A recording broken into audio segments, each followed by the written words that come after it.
अगर कोई भी रिपोर्टर पूछता है और बीच में कोई बताता है, जिससे पूछते हैं, तो उसको टोक दिया जाता है बीच में। तो बताया कैसे जाएगा, पता कैसे लगेगा? बीच में टोक देते हैं लोग। अब राकेश टिकैत जी का आपको मैं बताता हूँ, अंजना ओम कश्यप जी के साथ जब उनके होते हैं उधर, वो पूछते हैं, और कई और जो से बीजेपी के जो प्रवक्ता होते हैं वो पूछ लेते हैं कानूनों में काला बताइए। जब वो बताने लगते हैं, जब वो सही बताते हैं, तो वो पत्रकार बीच में टोक देते हैं।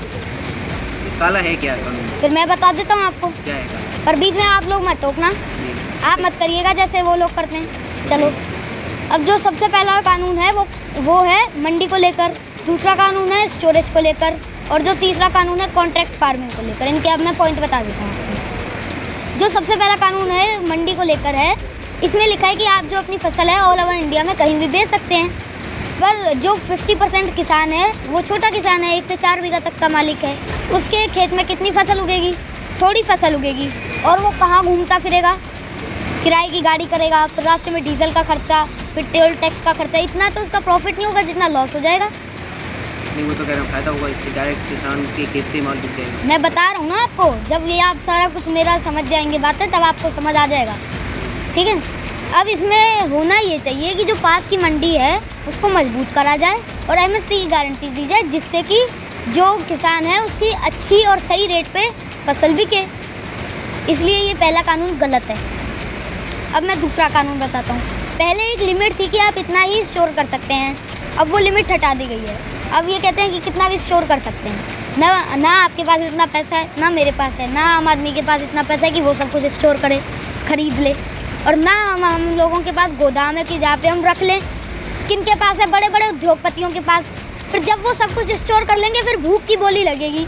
वो जब चाहेंगे उसको खोलेंगे, जब चाहेंगे बंद कर लेंगे। जैसे अब शैम्पू बिकता है 1-1, 2-2 रुपये की थैलियों में, ऐसे बिकेगा। तेल तो बिकने लग गया। अब आटे की बारी है, अब सब्जियों की बारी है, अब ऐसा होगा। अब मैं तीसरा कानून बताता हूँ। तीसरा कानून है कॉन्ट्रैक्ट फार्मिंग का। इसमें एक कंपनी होती है और एक किसान होता है, इनके बीच में एक कॉन्ट्रैक्ट होता है। तो कॉन्ट्रैक्ट में लिखा होता है कि हम जो आपकी फसल है वो MSP पे खरीदेंगे। पर जो किसान कॉन्ट्रैक्ट फार्मिंग नहीं करना चाहता, उसकी फसल की क्या गारंटी है कि उसकी MSP पे बिकेगी?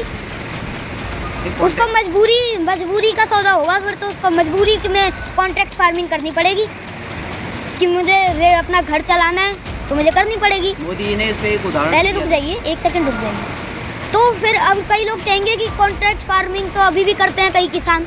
तो वो जो किसान है, अभी वो कंपनी के बीच में एक सोसाइटी होती है, वो अगर कंपनी कुछ भी उल्टा सीधा कर देती है तो वो जो सोसाइटी है वो सही करवा देती है।